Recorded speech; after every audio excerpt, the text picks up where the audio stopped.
customers. Developed by the DRDO, the Anvesha satellite is equipped with advanced hyperspectral imaging technology, enabling highly accurate observation and surveillance. It can detect details beyond normal satellite imagery, aiding defense intelligence and strategic planning. The satellite can identify soil types for troop and vehicle movement and detect camouflage as well as fake covers, enable 3D terrain mapping and monitor floods, earthquakes and terrain changes, significantly strengthening India's strategic surveillance capability. The mission is also historic for India's private space ecosystem. For the first time, a single Indian private company, Hyderabad-based Dhruva Space, is contributing 7 satellites to a single ISRO launch, highlighting the growing role of private players in India's space journey. 3, 2, 1, 0. This is the blaster phase of the PSLV, carrying one of the important satellites. It has the payload of EOS-N1. The rocket will deploy 15 co-passenger satellites belonging to both Indian as well as international customers. The launch is being carried out by New Space India Limited and is the 9th dedicated commercial mission for building and launching Earth observation satellite. The mission also marks the 64th flight of PSLV, India's most reliable and successful launch vehicle.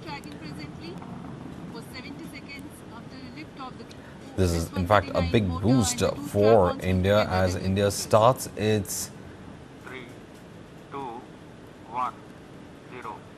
year of 2026 with a massive launch of the PSLV, a tested launch vehicle system that has in fact made India proud, especially with several satellite launches. This is considered to be the 64th launch of the PSLV. It's been India's most reliable and successful launch vehicle. Along with the primary payload, the EOS-N1, the rocket will deploy 15 co-passenger satellites belonging both Indian and international customers. Now developed by DRDO, the Anvesha satellite is equipped with advanced hyperspectral imaging technology, enabling highly accurate observation as well as surveillance. It can detect details beyond normal satellite imagery, aiding defense intelligence and strategic planning. The satellite can identify soil types for troop and vehicle movement, detect camouflage and fake covers, enable 3D terrain mapping and monitor floods, earthquakes and terrain changes, significantly strengthening India's strategic surveillance capability. The mission is also historic for India's private space ecosystem. For the first time, a single Indian private company, Hyderabad-based Dhruva Space, is contributing at least 7 satellites to a single ISRO launch, highlighting the growing role of private players in India's space journey.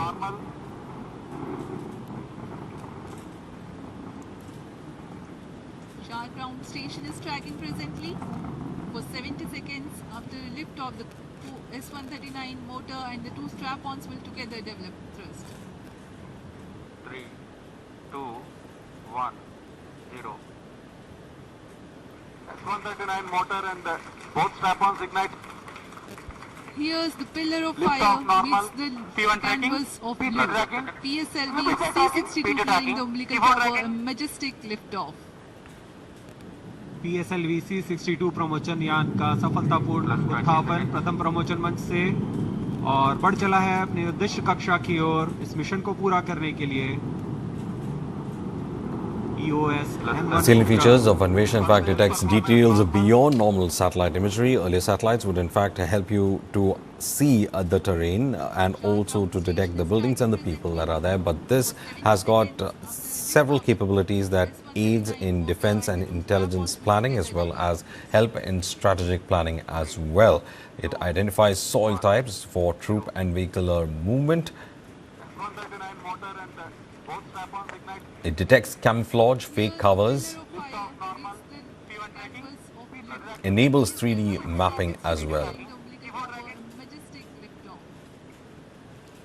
PSLV-C62 प्रमोचन यान का सफलतापूर्ण उत्थापन प्रथम प्रमोचन मंच से TVK chief and actor-politician Vijay is appearing before the CBI today in New Delhi in connection with the Karur Stampede case. The CBI has summoned Vijay for questioning as part of its probe into the circumstances that led to the deadly stampede during the TVK campaign rally in Karur on September 27 last year. Now, the notice was issued under Section 179 of the BNS, requiring his presence for examination as a key individual linked to the event. Ahead of the inquiry, Vijay moved the Delhi police seeking security arrangements during his stay in the national capital. TVK executive Nirmal Kumar confirmed the development, stating that security is required at Vijay's place of stay in Delhi. Visuals showed Vijay leaving his residence to catch a flight to Delhi. TVK functionaries confirmed that the security request was made as a precaution. Investigators are expected to question Vijay on rally planning, crowd management decisions, adherence to police conditions, and the sequence of events leading to Delhi delayed as well. We are in fact getting live shots with regard to his arrival. The CBI had already questioned senior TVK leaders earlier with regard to the campaign in Karur. Vijay had left on a chartered flight early in the morning itself, and he had left Chennai early in the morning. He's in fact awaited and has said that he's already landed at the airport, and security clearance is all being carried out as we see vehicles coming in as TVK chief Vijay is at the national capital. He's asked for police protection as well. He will be deposing before the CBI on the incident in Karur, where more than 40 people had lost their lives after a stampede had taken place. One of the key questions that have been asked to some of the TVK top functionaries by the CBI has been, why had Vijay been delayed when he was supposed to arrive at a time? He had in fact reached the place where the gathering was to take place 6 hours late, and a lot of crowd had in fact gathered at the location, leading to the stampede. We have with us Sabyasachi, who is in fact joining us.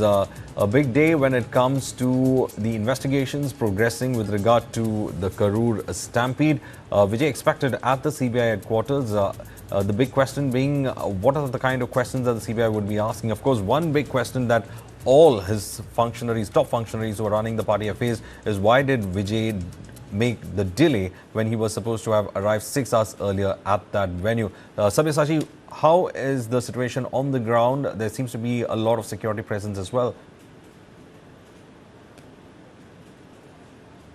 Well, that's right, Verghese. See, we are reporting right outside the CBI headquarters here in the national capital, and massive deployment of Delhi police and the CRPF personals could be seen behind me.